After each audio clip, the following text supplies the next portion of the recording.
இப்போ உங்க பார்வையில் இங்கு அவர்கள் கூட்டணிக்கான வாய்ப்பு கிடையாது? ஏன் இல்லை? இது அனைத்து இந்திய அண்ணா திமுகவும் விஜய் தலைமையிலான தாவேகாவும் பேசி சேர்ந்து விட்டார்கள் என்றால் தமிழ்நாட்டில் வந்து நிச்சயமாக திமுக ஆட்சி வென்று விடலாம். நீங்கள் ஆடினா அது குத்துப்பாட்டு, என்ன அடுத்தவங்க ஆடினா அது வெத்துப்பாட்டு, என்னங்க இது?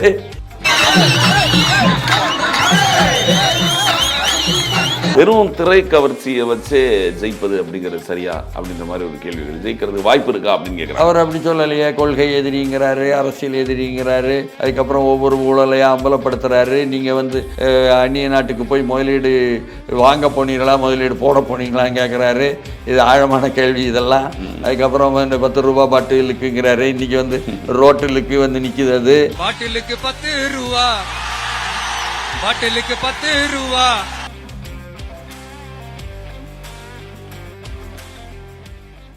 இப்போ ரொம்ப சாதாரண விசிறிடச்சான் குஞ்சுகள் அப்படின்ட்டு ஒரு ரொம்ப சாதாரணமாக கிடக்குறாங்க. அப்போ இவங்கெல்லாம் என்ன செய்யணும்னா, எம்ஜிஆர் விஷயத்தை நான் சொல்லிட்டேன், அவர் அப்படித்தான் சொன்னாங்கன்னு. ஒரு நீதியை பேசினாலோ, ஒரு அநீதியை முதலில் எதிர்த்தாலோ, ஒரு அவலத்தை முதலில் அம்பலப்படுத்தினாலோ அவர்களை வந்து ஆங்கிலத்தில் என்ன சொல்லுவாங்க? விசில் ப்ளோயர்னு சொல்லுவாங்க.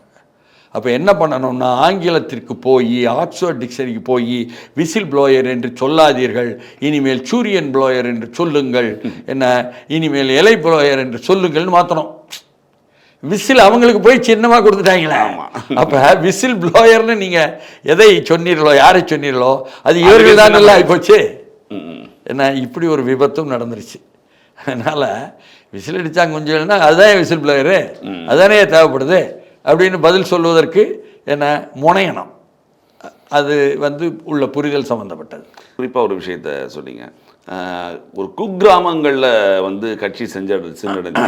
ஆனால் பொதுவான இங்கே பேச்சு என்னென்னா, இங்கே எல்லா இடங்களிலும் அடிப்படை கட்டமைப்பே இல்லை இவங்களுக்கு. அதனால் வெறும் ரசிகர் மன்றங்களை வைத்து இருக்கலாம் அரசியல் கட்சியாக எப்படி ஒரு தேர்தலை சந்திக்கிறது அப்படின்னு. ஆனால் நீங்கள் சொன்னீங்க குக்கிராமங்களில் கூட கொடியை பார்த்தேன் அப்படின்னு சொன்னீங்க. அது புதுதாக இருந்தது.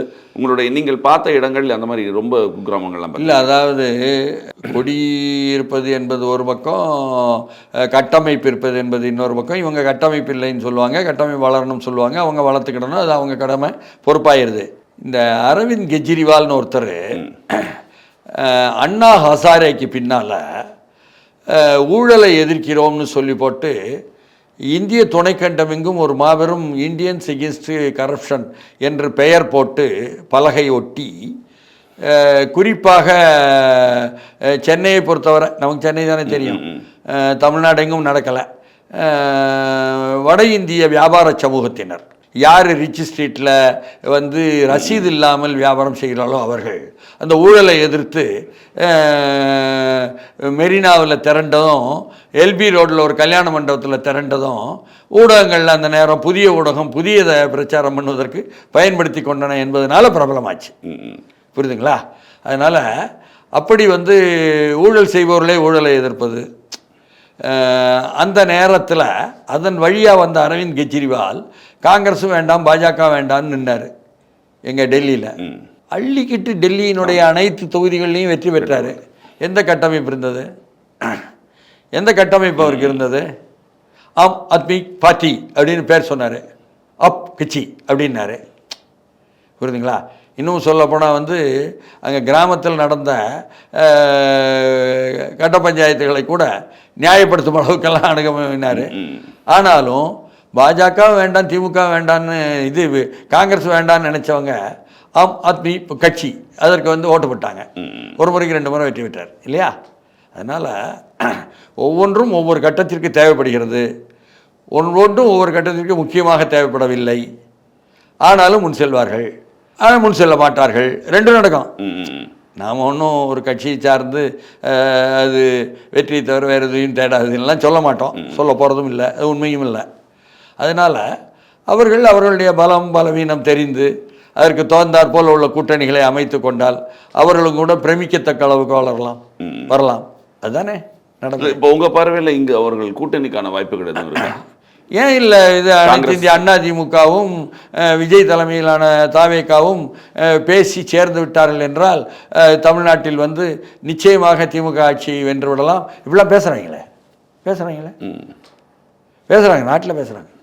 இல்லை பிஜேபி இருக்கிறதுனால அதற்கான வாய்ப்பு குறைவு அப்படின்ற மாதிரி சொல்கிறாங்க. பிஜேபி தமிழ்நாட்டில் வந்து நீங்கள் எந்த கூட்டணியில் வந்தாலும் அதனால் அந்த கூட்டணிக்கு வாய்ப்பு கம்மி தான். பிஜேபிக்குன்னு ஒரு திறமை இருக்குல்ல. தமிழ்நாட்டில் வந்து யாருக்காவது நல்ல பெயர் இருந்தாலும் கூட போய் நின்று இவங்க டீ குடிச்சிட்டாலே போச்சு. அது வந்து அவங்க பேர் ரிப்பேர் ஆயிரும்.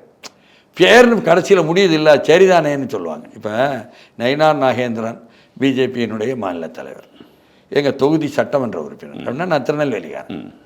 அவர் வந்து எப்படி விஜய் வந்து 3வது ஆண்டு தொடக்க விழாவில் கலை நிகழ்ச்சியில் அந்த குழந்தை பிள்ளையும் அப்பாவும் ஆடும்பொழுது இவரும் வந்து ஆடினார் மேடையில் ஏறி. வேல்முருகன் அவர் ஆடும்போது, வேல்முருகன் கூழாம் ஆடும்போது அப்படின்ட்டு சொல்லி எல்லாம் ஒரு அரசியல் கட்சி தலைவருக்கு அழகாக. பாஜகவின் இந்நாள் தலைவர் நயினார் நாகேந்திரன், முன்னாள் தலைவர் அண்ணாமலை, 2 பேரும் சேர்ந்து ஆடினது தானே போன மாதம் பார்த்தோம். இப்போ 1 வாரம் முன்னால் ஆடினாங்களா இல்லையா? அப்போ நீங்கள் ஆடினா அது குத்துப்பாட்டு, என்ன அடுத்தவங்க ஆடினா அது வெத்துப்பாட்டு, என்னங்க இது கேட்க மாட்டாங்களா? வெறும் திரை கவர்ச்சியை வச்சே ஜெயிப்பது அப்படிங்கிறது சரியா அப்படின்ற மாதிரி ஒரு கேள்விகள். ஜெயிக்கிறதுக்கு வாய்ப்பு இருக்கா அப்படின்னு கேட்குறாங்க. அவர் அப்படி சொல்லலையே. கொள்கை எதிரிங்கிறாரு, அரசியல் எதிரிங்கிறாரு, அதுக்கப்புறம் ஒவ்வொரு ஊழலையாக அம்பலப்படுத்துகிறாரு. நீங்கள் வந்து அந்நிய நாட்டுக்கு போய் முதலீடு வாங்க போனீங்களா, முதலீடு போட போனீங்களான்னு கேட்குறாரு. இது ஆழமான கேள்வி இதெல்லாம். அதுக்கப்புறம் வந்து 10 ரூபா பாட்டிலுக்குங்கிறாரு. இன்றைக்கி வந்து ரோட்டிலுக்கு வந்து நிற்கிது. அது என்ன டாஸ்மாக் ஊழியரெல்லாம் சும்மா வந்து 10 ரூபாயை வாங்கிக்கிட்டு எங்கள்கிட்ட மறுபடியும் வந்து பாட்டிலை கொடுத்துக்கிட்டு எங்களுக்கு சுமையா தெரியா வேலையா இந்த விளையாட்டெலாம் வச்சுக்காதுன்னு சொல்லி போராடுறாங்க இல்லையா? அதனால் நீங்கள் செய்யக்கூடிய தவறை நிரப்புவதற்கு ஏதாவது புதிய தந்திரம் எடுத்தால் அதை எதிர்க்கிறார்கள் தொழிலாளர்கள் என்றது வருது.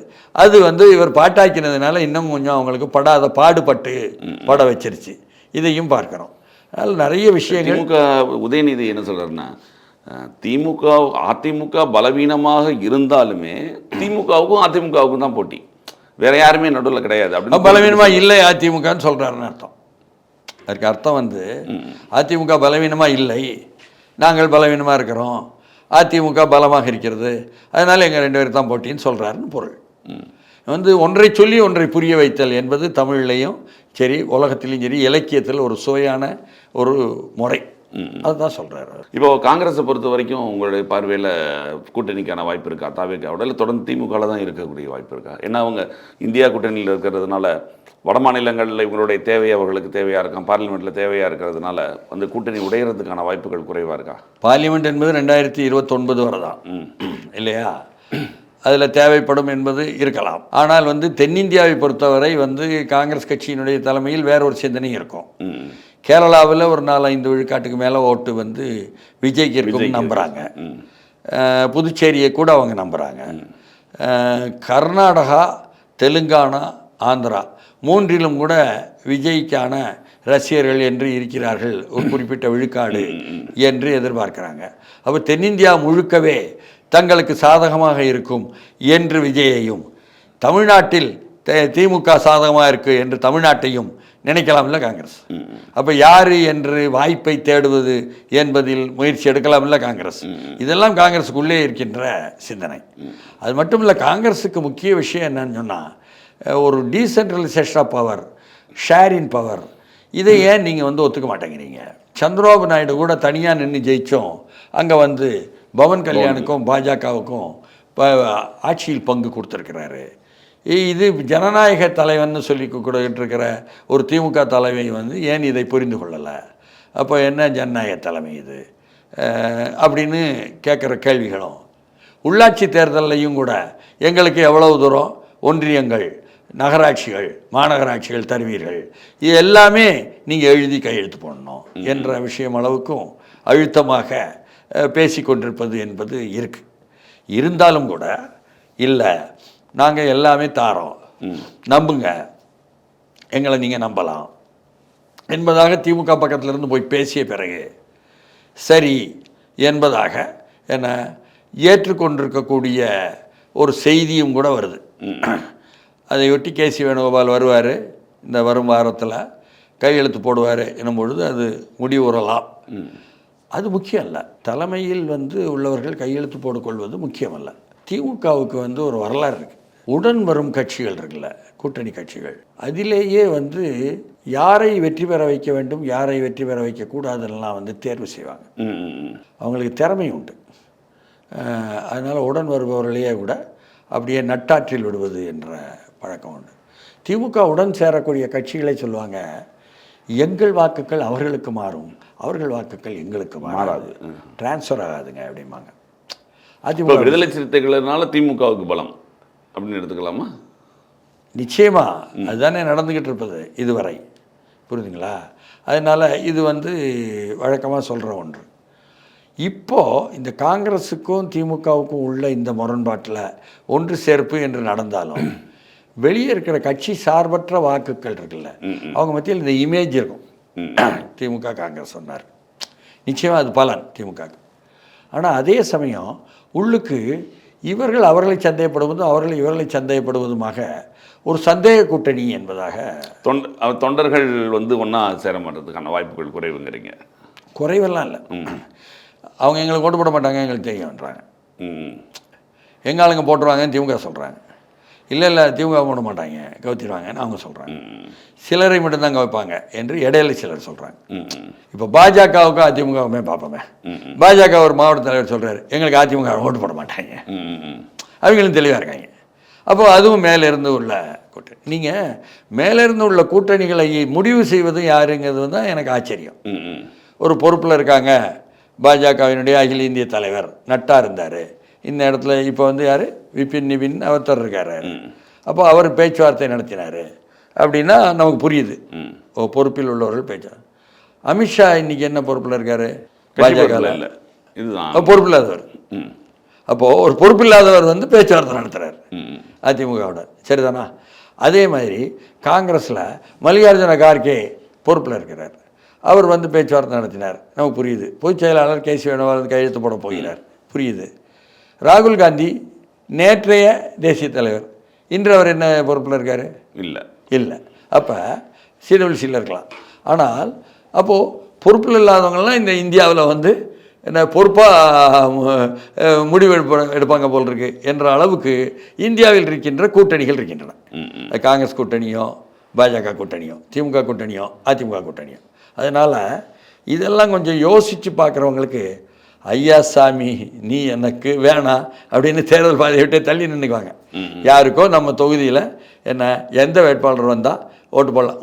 உள்ளபடியே வேட்பாளர் என்பது அறிவிக்கப்பட்ட பிறகு ஒவ்வொரு தொகுதியிலும் இந்த முறை நிறைய மாற்றங்கள் இருக்கும் மக்கள் மத்தியில். கட்சிகள் கூட்டணிகள் என்பதாக இருந்த வாக்குகள் குறைந்து வேட்பாளர் என்பதை ஒட்டி நமக்கு செய்வாரா செய்ய மாட்டாரான்னு போடுவோம் என்ற மனோநிலைக்கு மக்கள் தள்ளப்பட்டுக்கிட்டே இருக்காங்க. காசு கொடுத்தா ஓட்டு போடுறோன்னு 2 பேரும் தான் கொடுக்குறேன் அப்படி ஆயிரும். இல்லை பரிசு பொருளாக கொண்டு வந்து வீட்டில் கொடுத்துட்டாங்க பொங்கலுக்கு அமைச்சர்கள், அது கொஞ்சம் மனசுக்கு ரொம்ப சந்தோஷமாக இருக்குது என்று பெண்கள் நினைக்கலாம். என்ன வேணால் நடக்கும், ஆனால் தீர்மானிக்க போவது அந்த மக்கள் தான். திமுகவை இப்போ திமுகவை எதிர்வாக்குகள் இருக்கு இல்லையா தேர்தலில், இந்த வரக்கூடிய தேர்தல் திமுகவோட எதிர்ப்பு ஓட்டுகள் எல்லாமே 3 பக்கம் பிரியறதுக்கான வாய்ப்பு இருந்ததுனால் ஒருவேளை திமுகவோட வெற்றி எளிதாகும் என்ற மாதிரி பேசுகிறாங்க. அப்படிதான் திமுக எதிர்பார்க்கணும். அதையும் மீறி திமுக எதிர்ப்பு, ஆட்சிக்கு எதிரான மனோபாவம் இருந்தால்தான் ஏதோ ஒரு கட்சி வெற்றி பெறும். இல்லை 3ஆ பிரியறதுக்கான வாய்ப்பு இருக்காங்க. அதிமுக, நாம் தமிழர் அவங்களுக்கு தாவேக்காக்கு வருவதாவது புதிய வாக்குகள் மேஜராக வரும்னு வச்சுக்குவோம். இதுவரை உள்ள கணக்கில் வரல, ஆனாலும் கூட திமுக எதிர்ப்பு வாக்குகள் தானே.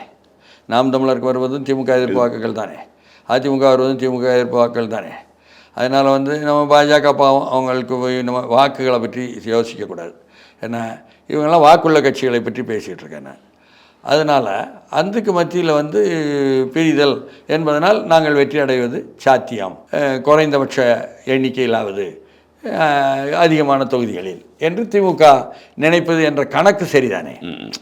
அதையும் மீறி என்ன ஆட்சிக்கு எதிரான மனோபாவம் என்று மக்கள் பார்த்தால் என்ன அது வந்து எதிரான பெரிய கட்சிக்கு ஓட்டு போடுவாங்க. அதுதான் போவோம் சார். இது வரைக்கும் ஒவ்வொரு தேர்தலையும் வட மாவட்டங்களில் ஒரு பலமாக இருந்து அந்த இடத்துல வெற்றியை தீர்மானிக்கக்கூடியதாக இருந்த பாமக இந்த முறை 2ஆக உடைஞ்சு பிரிஞ்சிருக்கு இல்லையா? இதில் அன்புமணி தரப்பு வந்து இவங்களோட அதிமுகவோட அதிகாரப்பூர்வமாக சேர்ந்துருச்சு. ராமதாஸ் தரப்பு என்னன்னு தெரியல. இந்த இவங்க இரண்டாக பிரிந்ததன் மூலம் அங்கு வட மாவட்டங்களில் பாமகவோட செல்வாக்கு எப்படி இருக்கும் இப்போ தேர்தலில்? பாமக அதிமுக என்பதாக அன்புமணி சேர்ந்த பிறகு உள்ள கூட்டணி வந்திருக்கு. ஏற்கனவே அதிமுகவுக்கு வந்து பாமகவுக்கான வாக்குகள்னு நீங்கள் எதிர்பார்ப்பது வன்னியர் சமூகத்தினுடைய வாக்கு. அந்த வன்னியர் சமூக வாக்குகள் பாமக வந்து சேர்வதற்கு முன்பே அதிமுகவை நோக்கி அணி திரள்வதுன்னு ஒன்று வடக்கு மாவட்டங்களில் கணிக்க முடியுது. அப்படி பார்க்கும் பொழுது அன்புமணி பாமக, ராமதாஸ் பாமக இரண்டும் சேர்ந்த பாமக அவங்களுக்கு வந்து ஒரு 20 லட்சம் வாக்குகள் வந்து உறுதியாக இருக்கு. அன்புமணி எல்லாம் சேர்ந்து பாமக ஒட்டுமொத்தமாக அந்த 20 லட்சம் வாக்குகளில் வந்து 15 லட்சத்திற்கு மேல் வந்து அன்புமணி பாமகவிற்கு வந்துவிடும் என்ற எதிர்பார்ப்பு தான் வந்து வடக்கு மாவட்டங்களில் பேச்சாக இருக்குது. முதல்ல எப்படி இருந்துச்சுன்னு சொன்னால் நிர்வாகிகள் தான் அன்புமணி பாமகவுக்கு போயிருக்காங்க. வாக்காளர்களெல்லாம் ஐயா வந்தால் ஐயாக்காகத்தானே, மருத்துவர் ஐயாக்காகத்தானே என்பதாக சொன்னாங்க. ஆனால் நாளுக்கு நாள் மருத்துவர் ஐயாவினுடைய அணுகுமுறைகள், அன்புமணியினுடைய மக்கள் மத்தியில் செல்லக்கூடிய செயல்பாடுகள் இதெல்லாம் சேர்ந்து அன்புமணி பக்கம் வந்து வாக்குகள் அப்படியே இவர்தானே நாளைய தலைவர் என்னாலும் அவரால் நியமிக்கப்பட்டு அதனால் இவர் கைத்தானே போகணும் கட்சி என்பதாக அது அணிதிரளது என்பதும் 15 விழுக்காட்டுக்கு மேலேயே அவர்கள் பக்கம்தான் வந்து கொண்டிருப்பதாகவும் தான் செய்திகள் கிடைக்குது. வடக்கு மாவட்டங்களில் ஏற்கனவே எடப்பாடி பழனிசாமி தலைமையிலான அனைத்து இந்திய அண்ணா திமுகவுக்கு அதிகமான செல்வாக்கு இருக்குது. கூடுதலாக அன்புமணி பாமக சேரும்பொழுது அவர்களுக்கு வந்து ஒரு உறுதி என்பது, அதாவது சென்னை தவிர வடக்கட்டம், சென்னை சுற்று வட்டாரம்னு ஒன்று வரும்பொழுது அது திமுகவின் கோட்டை.